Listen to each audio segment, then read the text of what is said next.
नमस्कार मित्रों, इल्विन क्लासेस के यूट्यूब प्लेटफॉर्म पे आपका बहुत बहुत स्वागत है। मेरा नाम विवेक है। हम लोग एनसीईआरटी बेस्ड कक्षाओं को लेकर चल रहे हैं जो जीएस के हिसाब से बहुत ही महत्वपूर्ण होती है। इससे प्रश्न भी पूछे जाते हैं और हम अपने जीएस की नींव को मजबूत करने के लिए इसको पढ़ना बेहतरीन होता है और पढ़ना भी चाहिए।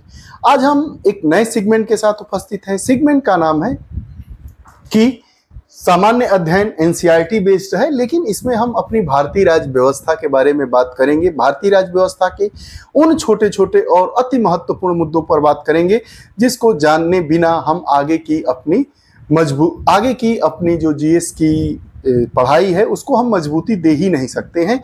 उसी क्रम में आज हम इस कक्षा में बात करेंगे हमने अपना संविधान कैसे बनाया, हमने अपने संविधान का निर्माण कैसे किया, क्या क्या उसमें स्थितियां रही होंगी। आइए इसको हम देखते हैं। हमने अपना संविधान कैसे बनाया, हमने अपने संविधान को की जो रूपरेखा है उसको कैसे तैयार किया। तो उसको जानने से पहले हम कुछ बेसिक बातों को जानते हैं। जो हमारी भारतीय सरकार है, मतलब केंद्रीय सरकार, उसके 3 अंग हैं। कौन कौन से अंग हैं? सरकार के 3 अंग होते हैं। विधायिका जिसे हम व्यवस्थापिका भी कहते हैं। विधायिका का काम क्या होता है? विधि या कानून का निर्माण करना। विधायिका का क्या काम होता है? विधि या कानून का निर्माण करना। वहीं साथ ही साथ भारत में इसे संसद कहते हैं जो पूरे देश के लिए कानून बनाती है। विधायिका या व्यवस्थापिका, भारत में इसे संसद कहते हैं। संसद के 3 अंग होते हैं। हम जानते ही हैं कि राष्ट्रपति, लोकसभा और राज्यसभा। लोकसभा को निम्न सदन कहते हैं, राज्यसभा को उच्च सदन कहते हैं। राज्यसभा कभी न भंग होने वाली सभा होती है। वहीं लोकसभा का एक निश्चित कार्यकाल होता है जो 5 वर्ष का होता है। 5 वर्ष से ज्यादा भी विशेष परिस्थितियों में यह कार्यकाल को एक वर्ष के लिए बढ़ाया जा सकता है। और अगर सरकार अस्थिर हो जाती है, सरकार गिर जाती है, सरकार अपना विश्वास प्रस्ताव कायम करने में असफल हो जाती है, तो हमारी जो लोकसभा का कार्यकाल है वो घटकर कम भी हो जाता है। ऐसे हम अपने भारतीय इतिहास में कई बार देखे होंगे। संसद के 2 सदन होते हैं, एक लोकसभा जिसे निम्न सदन कहते हैं और एक राज्यसभा जिसे उच्च सदन कहते हैं। सरकार के अंग में विधायिका जिसे व्यवस्थापिका कहते हैं जो विधायन का कार्य करती है। विधायन मतलब विधि कानून बनाने का काम करती है। भारत में इसे संसद कहते हैं जो पूरे देश के लिए कानून बनाती है। संसद के 2 अंग होते हैं, लोकसभा जिसे निम्न सदन कहते हैं और राज्यसभा जिसे उच्च सदन कहते हैं। कार्यपालिका को अंग्रेजी में एग्जीक्यूटिव कहते हैं। कानूनों का क्रियान्वयन करना। विधायिका मतलब कानून का निर्माण करेगी, कार्यपालिका उस कानूनों का कैसे क्रियान्वयन किया जाएगा, इंप्लीमेशन कैसे होगा, इसकी जिम्मेदारी कार्यपालिका की है। कार्यपालिका कानूनों का क्रियान्वित करता है। जो भारत का हमारा राष्ट्रपति है, प्रधानमंत्री है, मंत्रिपरिषद है, मिलकर शासन की कार्यपालिका कहलाते हैं। शासन की कार्यपालिका किन किन अवयवों से मिलकर पूरी होती है? भारत के प्रधानमंत्री, राष्ट्रपति, मंत्रिपरिषद से मिलकर शासन की कार्यपालिका का निर्माण होता है। जो तीसरी व्यवस्था होती है वो न्यायपालिका है। न्यायपालिका क्या करती है? इन दोनों के बीच में कानूनों के अनुसार झगड़ों का निपटारा करती है। भारत में न्यायपालिका एक स्वतंत्र निकाय के रूप में कार्य करती है। भारत के उच्चतम न्यायालय, उच्च न्यायालय, अधीनस्थ न्याय मिलकर सरकार के इस तीसरे अंग का निर्माण करते हैं। 3 अंग कौन कौन से होते हैं? विधायिका जिसे हम व्यवस्थापिका कहते हैं, कार्यपालिका और न्यायपालिका। विधायिका क्या करती है? कानून बनाने का कार्य करती है। कार्यपालिका क्या करती है? कानूनों का क्रियान्वयन कैसे हो उसके बारे में बताती है। और न्यायपालिका क्या करती है? कानून के अनुसार झगड़ों का निपटारा करती है, विवादों का निपटारा करती है। भारत के उच्चतम न्यायालय, उच्च न्यायालय और अधीनस्थ न्यायालयों को मिलकर इस सरकार के तीसरे अंग का निर्माण होता है। भारतीय संविधान सरकार के तीनों अंगों के अधिकारों तथा कार्यों का वर्णन करता है। साथ ही यह उन नियमों का संकलन है जिसके आधार पर देश का शासन चलता है। जो हमारा भारत का संविधान है वह जो तीनों हैं, विधायिका या जिसे व्यवस्थापिका कहते हैं, कार्यपालिका और न्यायपालिका, इन तीनों अंगों के अधिकारों तथा कार्यों का वर्णन करता है। हमारे संविधान में बताया गया है कि विधायिका का क्या काम है, व्यवस्थापिका का क्या काम है, किससे मिलकर बनेगी, किस प्रकार के कानूनों का निर्माण करेगी, किस प्रकार के कानूनों में संशोधन कर सकती है, कार्यपालिका का क्या दायित्व है, कार्यपालिका किस प्रकार से निर्मित होगी, कार्यपालिका के अंग कौन कौन से होंगे, कार्यपालिका के तत्व कौन कौन से होंगे, वहीं न्यायपालिका का क्या कार्य होगा। इनके कार्यों और उनके कार्यों के करने के अधिकारों का वर्णन कौन करता है? हमारा संविधान करता है। साथ ही साथ संविधान एक क्या है? उन नियमों का संकलन है, उन नियमों का एक पुस्तक है जिसके आधार पर देश का शासन चलाता है। संविधान में मौलिक अधिकार और कर्तव्यों का भी वर्णन किया गया है। हमारे मौलिक अधिकार मतलब जन्म लेने के पश्चात ही जो हमें अधिकार मिल जाते हैं उन्हें मौलिक अधिकार कहते हैं। मौलिक अधिकारों के साथ साथ कुछ हमारे मौलिक कर्तव्य भी है, मूल कर्तव्य भी है, इनका भी वर्णन करता है। इसमें जब दूसरा महायुद्ध विश्व युद्ध शुरू होने के साथ ही कांग्रेस पार्टी के नेतृत्व में राष्ट्रीय संघर्ष ने जोर पकड़ा। 1939, अब संविधान के निर्माण के बारे में बात कर लेते हैं। जब 1939 में द्वितीय विश्व युद्ध छिड़ रहा था, उस समय जो हमारी कांग्रेस पार्टी थी उसमें राष्ट्रीय संघर्ष ने जोर पकड़ा और उसका परिणाम यह हुआ कि ब्रिटिश शासन ने भारतीय स्वतंत्रता के प्रश्न का हल खोजने के लिए एक शिष्टमंडल को भारत भेजा। भारत की स्वतंत्रता मिलनी चाहिए, उसका हल ढूंढने के लिए ब्रिटिश सरकार थी, उसने भारत में एक शिष्टमंडल भेजा और शिष्टमंडल में 3 सदस्य थे। कौन? जिन्हें कैबिनेट मिशन के नाम से जाना जाता है। कैबिनेट मिशन की सिफारिश पर नए संविधान की रचना के लिए संविधान सभा का गठन किया गया और इसके सदस्यों का निर्वाचन करने के लिए जुलाई 1946 में चुनाव होता है। देखिए, हम ज्यादा इसको डेट वाइज नहीं पढ़ेंगे। डेट वाइज इसलिए नहीं पढ़ेंगे कि यह हमें क्या हो जाएगा, बोरियत हो जाएगा। धीरे धीरे पढ़ेंगे, आगे बढ़ेंगे, लेकिन पहले हम इसके कॉन्सेप्ट को समझते हैं। 1939 में जब दूसरा महायुद्ध प्रारंभ हो रहा था तो राष्ट्रीय कांग्रेस ने भारत के आजादी के लिए नया एक बिगुल फूंक दिया। उस प्रश्न को कैसे हल किया जाए उसी के लिए ब्रिटिश गवर्नमेंट ने एक शिष्टमंडल भेजा, शिष्टमंडल दल भेजा जो इन प्रश्नों का एक हल निकाल सके। 3 सदस्य थे, उनको कैबिनेट मिशन कहा गया और इसी कैबिनेट मिशन ने भारतीय संविधान का गठन किया और इन सदस्यों के निर्वाचन करने के लिए जुलाई 1946 में चुनाव हुआ। संविधान सभा का चुनाव सीधे जनता द्वारा नहीं हुआ, प्रांतीय सभाओं के सदस्यों द्वारा किया गया तथा सदस्यों की संख्या के निर्धारण का आधार 10 लाख की जनसंख्या पर एक प्रतिनिधि था। आज भी जो लोकसभा क्षेत्र का चयन किया जाता है वह देखा जाता है कि एक जो लोकसभा क्षेत्र है उसमें कम से कम जो हमारी आबादी हो वह 10 लाख से कम नहीं होनी चाहिए। वही बात कह रहा था कि सीधे जनता द्वारा संविधान सभा के सदस्यों का निर्वाचन नहीं हुआ, प्रांतीय सभाओं के द्वारा सदस्यों का निर्वाचन किया गया, लेकिन सदस्यों की संख्या के निर्धारण का आधार 10 लाख की आबादी पर एक प्रतिनिधित्व था।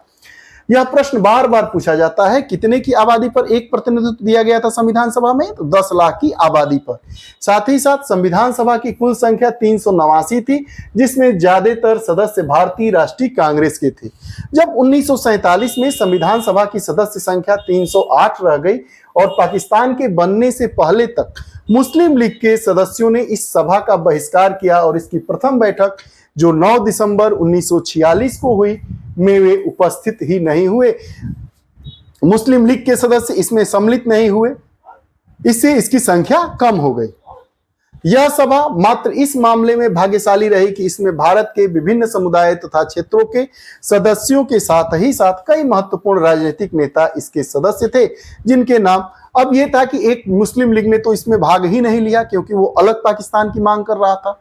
लेकिन इसके साथ यह तो दुखद पक्ष था, लेकिन सुखद पक्ष क्या था? तो इसमें विभिन्न राजनीतिक दलों के बड़े बड़े नेता प्रांतीय सभाओं के द्वारा संविधान सभा के लिए 389 जो सदस्य चुने गए थे उसमें शामिल किए गए थे। संविधान सभा के सदस्य थे, उसमें प्रमुख नेता जवाहरलाल नेहरू थे, डॉक्टर राजेंद्र प्रसाद थे, वल्लभ भाई पटेल थे, मौलाना आजाद थे, श्यामा प्रसाद मुखर्जी थे। श्यामा प्रसाद मुखर्जी ने ही 1950-51 में आकर राष्ट्रीय जनसंघ की स्थापना कर दी। प्रमुख नेता जवाहरलाल नेहरू हो गए, राजेंद्र प्रसाद हो गए, पटेल हो गए, आजाद हो गए और श्यामा प्रसाद मुखर्जी। कुछ प्रमुख कानूनविद भी थे जो संविधान का निर्माण करना था तो कानून के जानकार भी होना चाहिए। सर अल्लादी कृष्ण थे, स्वामी अय्यर थे, बी.आर. अम्बेडकर थे, के मुंशी थे। लेखकों को भी हिस्सा दिया गया था, उसमें एंग्लो इंडियन के भी सदस्य थे, पारसी वर्ग से भी थे, फ्रैंक एंथी थे और एचपी मोदी थे। महिला सदस्यों में सरोजनी नायडू थी और विजय लक्ष्मी पंडित भी शामिल थी। सभी बड़े बड़े नेताओं को स्थान दिया गया था। हमारे संविधान का प्रारूप था, उसको तैयार करने के लिए प्रारूप समिति बनाई गई। इस समिति के सभापति मतलब अध्यक्ष बी.आर. अम्बेडकर थे। समिति के अन्य सदस्य एन गोपाल स्वामी अयंकर, श्री अल्लादी कृष्णा स्वामी अय्यर, के मुंशी, सैयद मोहम्मद सादुल्लाह थे। संविधान सभा के सारे अधिवेशन प्रेस प्रतिनिधियों तथा जनता के लिए खुले थे। ऐसा नहीं था कि संविधान सभा का जो अधिवेशन वो बंद कमरे में, ना, जितने प्रेस प्रतिनिधि थे या आम जन सबके लिए खुले थे, वो आकर बैठ सकते थे और संविधान सभा में जो संविधान निर्माण के लिए बातें होती थी, जो डिस्कशन होते थे, उसको वह सुन सकते थे और जान सकते थे। लोगों को समाचार पत्रों में अपने दृष्टिकोण और विचारों को प्रकट करने की पूरी छूट मिली थी। ऐसा नहीं था, सभी लोग अपने अपने विचार दे सकते थे। अतः संविधान के निर्माण में परोक्ष रूप से भारतीय जनता भी शामिल थी। इसलिए जब हम भारतीय संविधान की प्रस्तावना को पढ़ते हैं तो देखते हैं कि हम भारत के लोग से ही यह प्रारंभ होती है।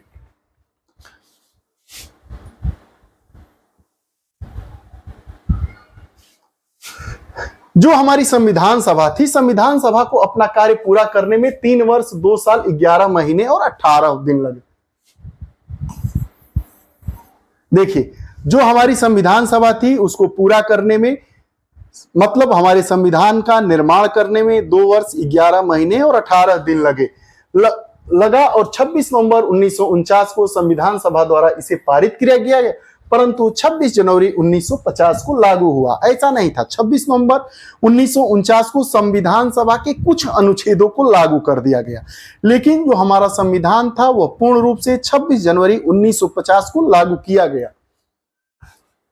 इस दिन लागू करने का कारण कांग्रेस ने दिसंबर 1929 को अपने लाहौर अधिवेशन में पूर्ण स्वराज भारत की पूरी आजादी के संघर्ष का निर्णय लिया था और 26 जनवरी 1930 को पूर्ण स्वतंत्रता दिवस मनाया गया था।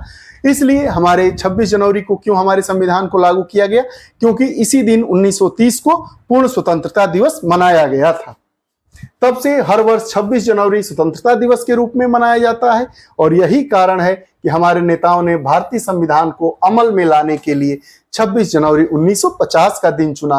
अतः इसी दिन भारत को गणतंत्र घोषित किया गया था, जिस दिन हम अपने संविधान के अनुसार गण मतलब लोगों के द्वारा, अपने लोगों के द्वारा, हम लोगों के द्वारा एक प्रकार का जो तंत्र तैयार कर दिया गया उसी को गणतंत्र के रूप में जानते हैं। और 26 जनवरी 1950 को भारत गणतंत्र घोषित हुआ। गणतंत्र मतलब एक ऐसा देश जिसमें जनता के लिए जनता का शासन सुनिश्चित किया गया। 1947 में जब भारत आजाद हुआ, लॉर्ड माउंटबेटन भारत के गवर्नर जनरल थे। उनके बाद श्री सी राजगोपालाचारी भारत के पहले गवर्नर जनरल बने। प्रथम भारतीय गवर्नर जनरल कौन थे? सी राजगोपालाचारी थे। और जब भारत आजाद हुआ था उस समय भारत के गवर्नर जनरल लॉर्ड माउंटबेटन थे। यह दोनों प्रश्न पूछा जाता है।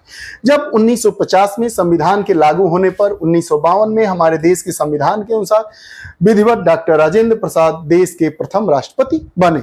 ये रही हमारे संविधान निर्माण की प्रक्रिया। हमने अपने संविधान का निर्माण कैसे किया, किस प्रकार से संविधान को चला, कार्यपालिका, विधायिका, न्यायपालिका के अंगों को भी हमने समझा।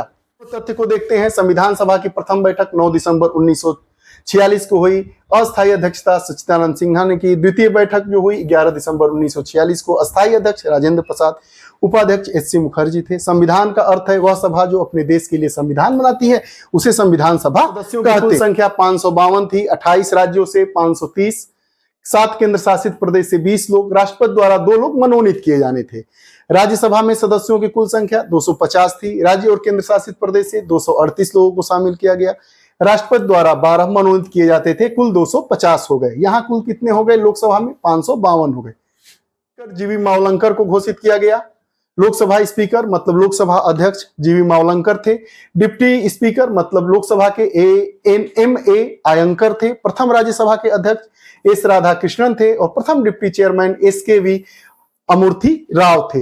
ये हमने देखा कि हमने अपने संविधान को कैसे बनाया, हमारे संविधान निर्माण की प्रक्रिया क्या थी, हम अपने देश के लिए कानून कैसे बनाते हैं, कार्यपालिका क्या होती है, व्यवस्थापिका क्या होती है, विधायिका क्या होती है, न्यायपालिका क्या होती है, हमारा संविधान किस प्रकार के कार्य और इनके अधिकारों को वर्णित किया गया है। इन तमाम पहलुओं को हमने देखा। माउंटबेटन योजना क्या थी, शिष्टमंडल आया, उसके सदस्य कौन थे, इन मुद्दों को हमने जाना। आपको हमारी कक्षाएं कैसी लगती हैं कमेंट बॉक्स में अपने विचार जरूर दीजिएगा। अगर आप हमारी कक्षा से नहीं जुड़े हैं तो कृपया कक्षा से जुड़ें। पुनः नई कक्षा के साथ उपस्थित होंगे, तब तक के लिए बहुत बहुत धन्यवाद। नमस्कार।